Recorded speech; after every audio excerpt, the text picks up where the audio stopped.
Hello दोस्तों, यह कहानी है दो दोस्त चिंटू और मिंटू की। आखिर ऐसा क्या हुआ कि मिंटू चुड़ैल बनने के लिए मजबूर हो गया। कहानी को अंत तक देखें। दोस्तों, इस कहानी में आपको बताया गया है कि सच्चाई और अच्छाई के रास्ते पर चलने में कठिनाइयाँ बहुत आती हैं, लेकिन जब अंत में इसका फल मिलता है वह रास्ते में आए बहुत सारे ठोकरों से भी बढ़कर होता है। इस कहानी की शुरुआत होती टिपुर गांव से। टिपुर नाम का एक गांव था जहां के लोगों में भरपूर एकता थी और वहां कोई भी समस्या आती तो वो लोग मिलजुल कर उस समस्या का समाधान करते थे। लेकिन कुछ दिनों बाद उस गांव में एक चुड़ैल भेष बदल कर आती है और गांव वालों को एक दूसरे के खिलाफ भटकाती है। वह इस योजना में सफल हो जाती है और गांव वालों की एकता को पहले से भी खत्म कर देती है। अब गांव वालों की एकता पहले जैसी नहीं रही थी। उसने गांव की एकता को चूर चूर कर दिया था। अब आपको क्या लगता है कि आगे क्या होगा?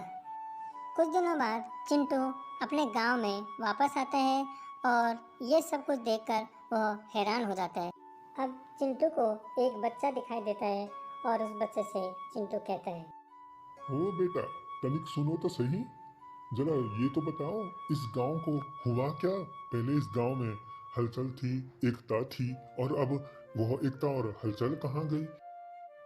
अब वह बच्चा कहता है, महाशय जी, कुछ दिन पहले एक व्यक्ति आया और उस व्यक्ति ने गांव वालों को अपने खिलाफ भटकाया, एक दूसरों के खिलाफ भटकाया और गांव वाले भटक गए और इस गांव की एकता को उस व्यक्ति ने खत्म कर दिया। आप कुछ कर सकते हो क्या? अब चिंटू मन ही मन सोच रहा था कि आखिर वह क्या करे और वह अपने गांव वालों को कैसे बचाए। ठीक अगले दिन उसके सामने एक चुड़ैल आ जाती है।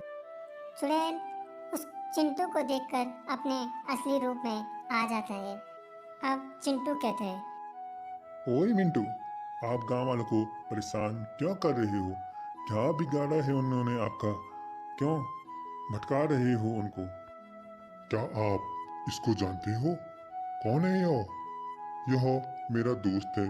इसका नाम है मिंटू। लेकिन पहले तो यह ऐसा नहीं था। दोस्त। अब चिंटू कहता है, मिंटू, मुझे दोस्त मत बोल। आप दोस्त के नाम पे कलंक हो मिंटू, कलंक। दोस्त, एक बार सुनो तो सही, मैं ये सब क्यों कर रहा हूँ, तब उसके बाद निर्णय लेना। अब चिंटू कहता है, हाँ बताओ, आप ये क्यों कर रहे हो मिंटू?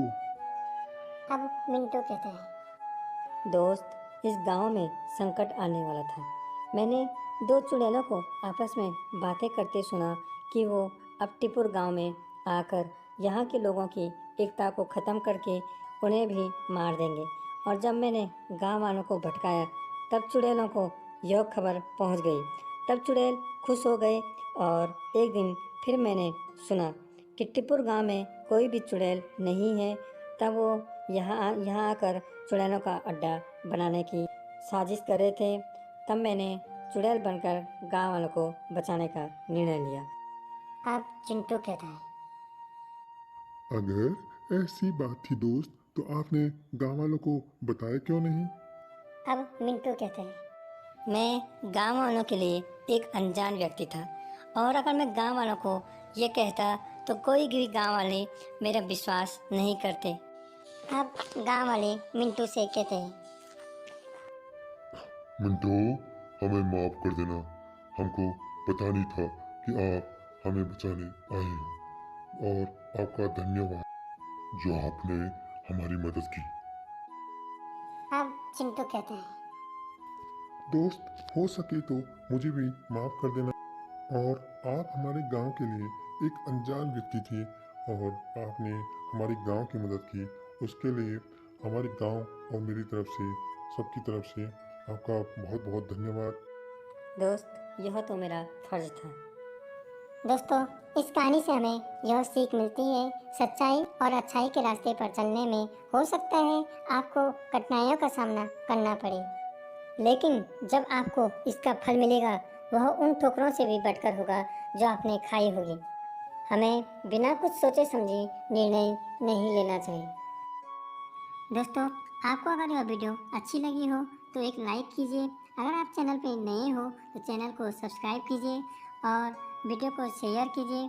ज़्यादा से ज़्यादा लोगों तक यह वीडियो पहुंचाएं। और हाँ, आपको इस वीडियो से क्या सीख मिली वो कमेंट में बताएं। धन्यवाद दोस्तों। मिलते हैं आपको अगली वीडियो में नए उत्साह के साथ, नई उमंग के साथ।